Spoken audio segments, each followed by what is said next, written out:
Olá, muito bem-vindo e muito bem-vinda à nossa terceira aula da disciplina Avaliação Educacional e da Aprendizagem.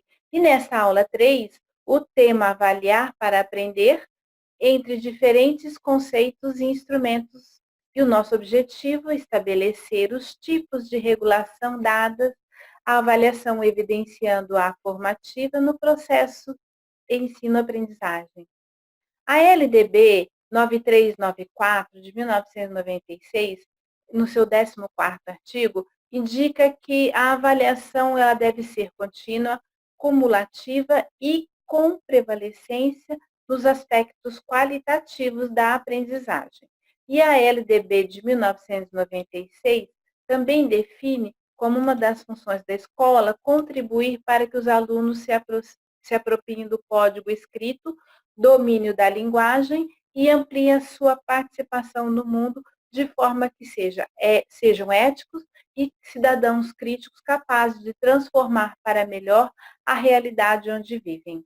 E, diante disso, percebe-se que as escolas, mais precisamente os professores, eles precisam dinamizar suas aulas, atualizar suas estratégias pedagógicas, criar projetos atraentes que incluam principalmente a tecnologia, trabalhando não apenas o conteúdo de uma forma tradicional, mas de uma forma contextualizada às realidades que se apresentam no dia a dia.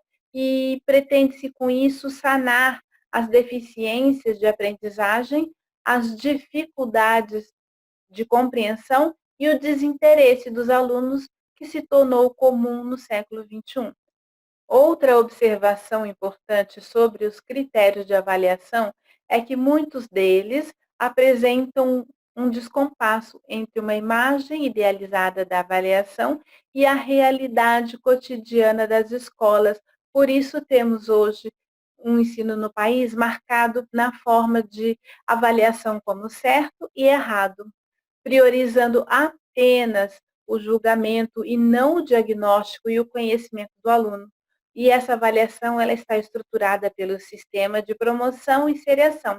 Avaliam, assim, o desempenho do aluno sem a preocupação de uma abordagem avaliativa de forma contextualizada, que permite o aluno expressar-se de forma interativa, reflexiva, sobre o conteúdo estudado, o conhecimento desenvolvido e as experiências vivenciadas no seu cotidiano social, familiar e cultural. Mas, afinal, qual é a função da avaliação escolar? Na verdade, o que se pretende com a avaliação escolar é diagnosticar, dinamizar e registrar os sucessos e insucessos como fonte de crescimento pessoal e intelectual, ou seja, a construção do saber do aluno e não valorizar o seu erro. Por isso, é importante, é necessário que o professor planeje as suas ações, instaurando uma avaliação formativa, o que exige dele a análise das suas práticas de ensino.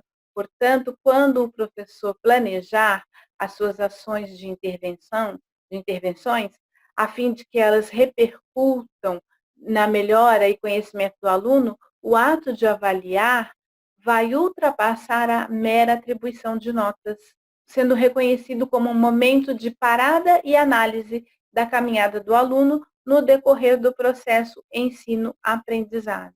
Portanto, a função da avaliação formativa é de analisar o resultado produzido por alunos e, quando o objetivo se volta para a promoção do aluno, torna-se fundamental o envolvimento deles no processo de aprendizagem, ficando sobre a responsabilidade do professor instigar o questionamento, a proposição de dúvidas e discordância acerca do saber construído. Ao assim proceder, ele possibilita que o estudante tenha ciência do status da própria aprendizagem, devendo ele buscar meios para ultrapassar essas limitações. Ao oferecer orientações e ajudar os alunos a ter resultados pretendidos, o professor demonstra ter clareza do seu objetivo, ele acompanha a trajetória da aprendizagem, ajusta o ensino conforme as necessidades, sinalizadas pelas dificuldades do aluno. A LAU estabelece 3 tipos de regulação: proativa, a retroativa e a interativa.